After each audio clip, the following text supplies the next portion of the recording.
President Abdel Fattah El-Sisi extends congratulations to Colombia on its Independence Day.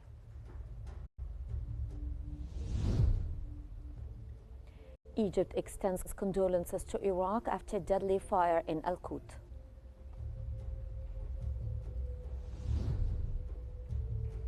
Egypt and Oman look forward to boosting cooperation on environmental issues.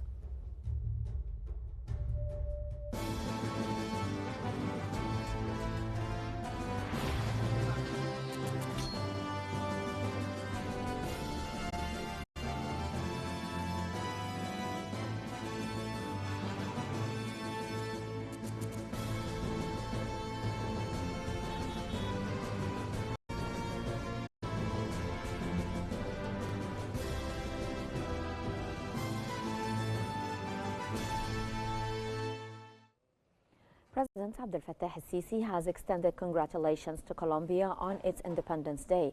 President El-Sisi sent a greeting cable to Colombian President Gustavo Petro, marking the national occasion. He also delegated Muhammad Rida Sayed, Secretary of the Presidency, to visit the Colombian embassy in Cairo and convey Egypt's well wishes in person.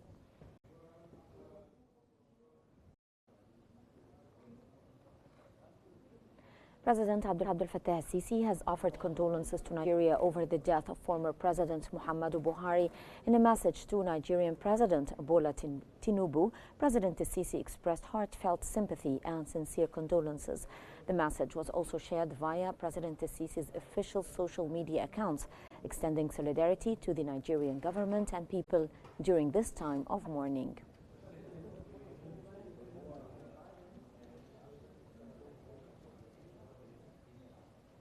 Egypt has extended its deepest condolence to Iraq following a deadly fire in the eastern city of Al-Qut. In a statement, the Foreign Ministry said that the Egyptian government and people stand in full solidarity with Iraq after the tragic blaze, which killed dozens and left many injured. Cairo expressed sincere sympathies to the victims' families and wished a speedy recovery for the wounded, reaffirming support during this difficult time.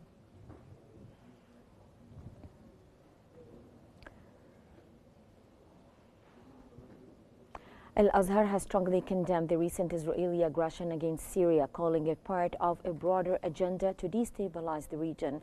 The institution denounced Israel's repeated violations as attempts to expand territorial control amid international silence and blatant breaches of international law. Al-Azhar urged Syrians to unite despite their religious and sectarian diversity, warning against divisive tactics aimed at fragmenting the country. It described these actions as part of a wider plan to turn the entire region into a perpetual conflict zone.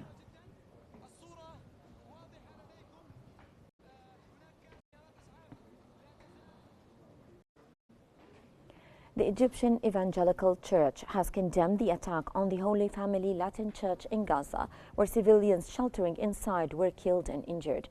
Led by Dr. Andrei Zaki, the church described the attack by Israeli forces as a grave violation of human and spiritual values. The church emphasized that places of worship must remain safe havens, not targets in conflict. The evangelical leadership called on the international community to end its silence, warning that attacks on churches undermine justice and moral protections for innocent lives. They prayed for an end to innocent suffering and for hope to endure amid the ongoing tragedy.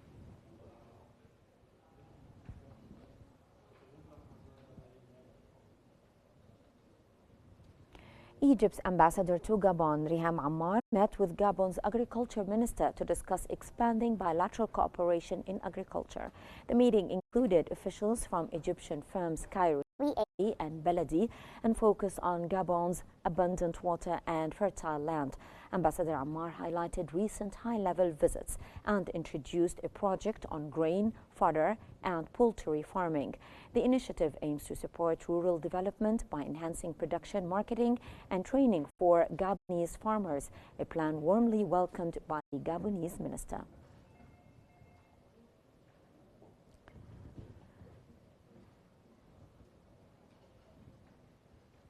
Egypt's ambassador to Australia, Hani Nagy, hosted a dinner with young Egyptians in Canberra to strengthen ties with the diaspora.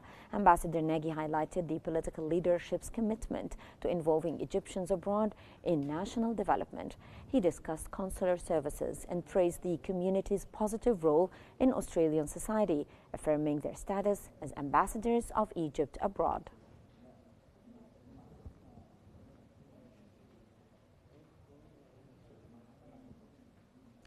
Egypt and Oman are looking to boost cooperation on environmental issues ahead of the UN Environment Assembly.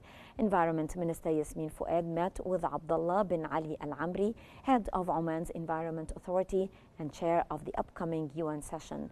The two sides discussed ways to enhance bilateral collaboration despite global challenges. Minister Fouad praised Oman's support within the Arab Ministerial Council and stressed the need for a unified Arab position on climate and environmental issues.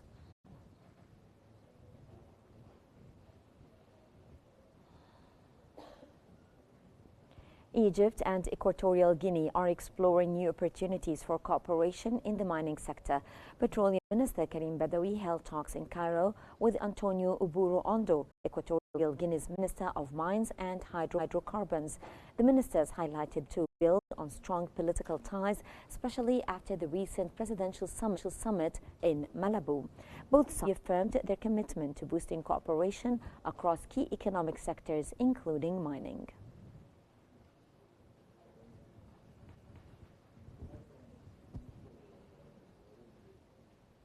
The Central Agency for Organization and Administration is working with Egypt's Drug Authority to update its organizational structure. Engineer Hatim Nabil, head of the agency, met with Dr. Ali El-Ghamrawi, chairman of the Drug Authority, to discuss enhancing institutional development and human resources. They agreed to start updating the authority structure to improve efficiency and better meet its vital regulatory and service roles. Nabil emphasized that modern structures streamline work and decision-making, boosting service quality. Dr. El-Ghamrawi praised the agency's support, calling the cooperation a key step in administrative reform and institutional development.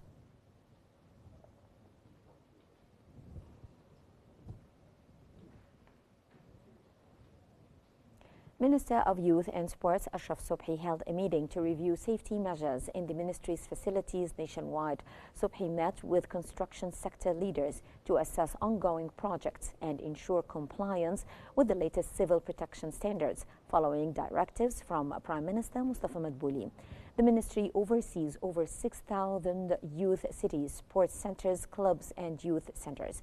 A central inspection team will tour facilities to check fire safety and security systems. Subhi stressed zero tolerance for lapses in protection measures and called for strict coordination with relevant authorities. He emphasized proactive efforts to upgrade warning and firefighting technologies to safeguard all users and staff.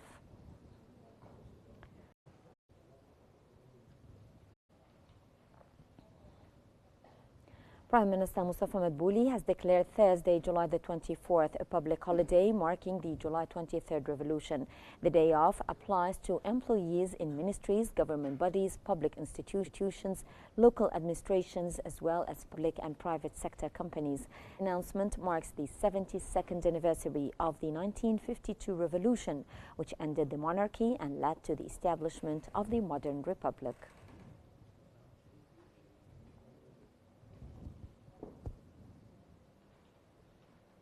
Egypt is offering free public access to Alexandria's museums and archaeological sites next Thursday. Tourism and Antiquities Minister Sharif Fathi announced that key sites, including the Greco-Roman Museum, the Royal Jewellery Museum, and the Alexandria National Museum, will open free of charge on July the 24th. The move aims to promote cultural awareness and mark national events with a focus on engaging youth and showcasing Egypt's historical heritage.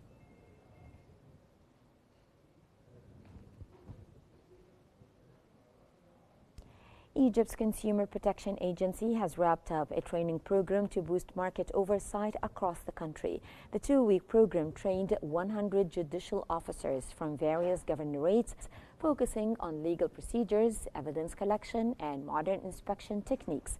Agency head Ibrahim Sigini attended the closing ceremony in New Cairo, highlighting the agency's push for digital transformation and crisis management. The trained officers will soon be deployed to help enforce consumer rights and maintain market discipline amid economic changes.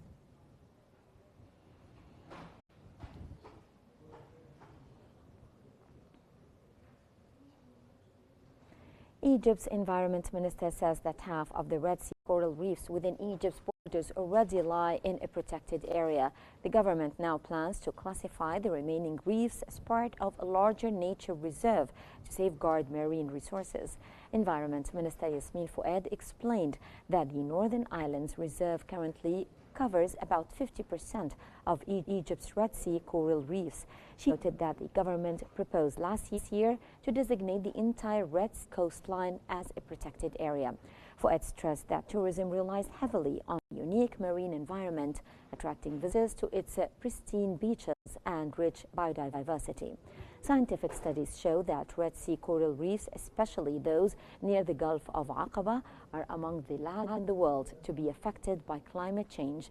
The minister highlighted that eco-friendly activities can continue inside reserves with permits, but any construction must use natural materials and strictly follow environmental guidelines to avoid pollution.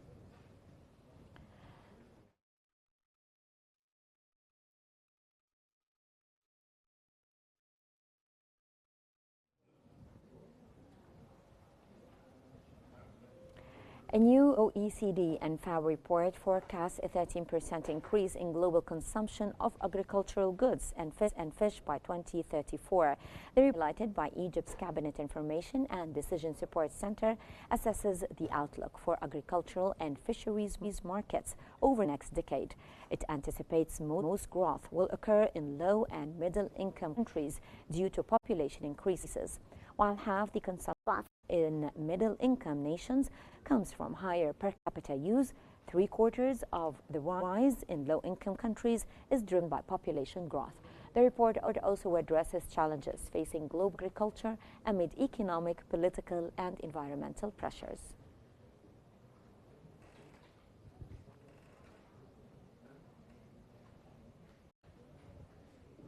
Prime Minister Mustafa Madbouli has inaugurated a new real estate registration and notarization complex in New Alamein City. Madbouli highlighted ongoing efforts by state institutions to upgrade public services nationwide. He praised the rapid development in New Alamein, that several major projects are still underway. The Prime Minister said that the move aligns with Egypt's broader vision for the northwestern coast, aiming to attract investment and unlock the region's economic potential.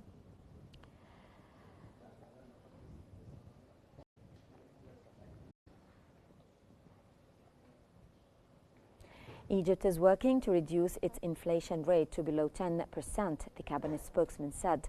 Mohammed Al-Humusani noted that the government's ongoing efforts have led to a steady decline in inflation over recent months. He highlighted the positive impact on citizens who will now face more reasonable price increases instead of past hikes that sometimes topped 33% annually.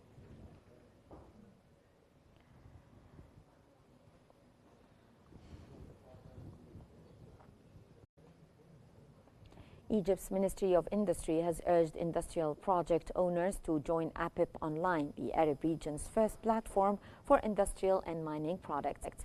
Minister Kamil El-Wazir said that the platform aims to boost industrial integration across Arab countries by connecting demand and supply. The initiative reflects Egypt's ongoing efforts to strengthen Arab economic cooperation and promote regional industrial growth.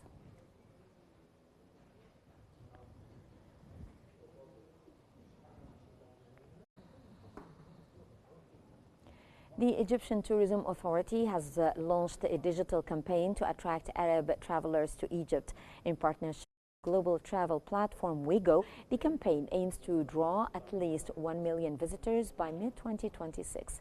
ITA Director General Susan Mustafa said that the campaign includes video ads on YouTube, Google, search promotions, and smart out-of-home ads in cinemas and malls across Arab countries, delivered in both Arabic and English.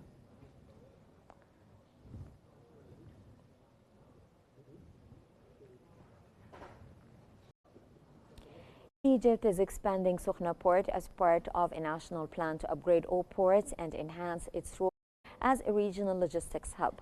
The Ministry of Transport said that the project includes 5 new basins, 18 kilometers of deep sea berths, and large cargo and logistics zones. Covering 29 square kilometers, the development features a 17-kilometer internal road network and a 30-kilometer railway linked to the high-speed electric train, following President El-Sisi's directives to boost transport and transit trade.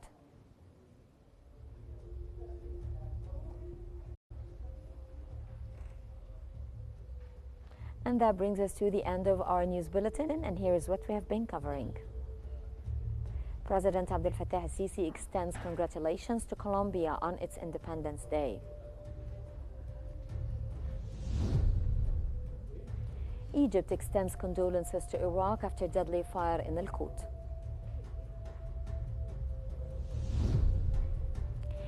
Egypt and Oman look forward to boosting cooperation on environmental issues.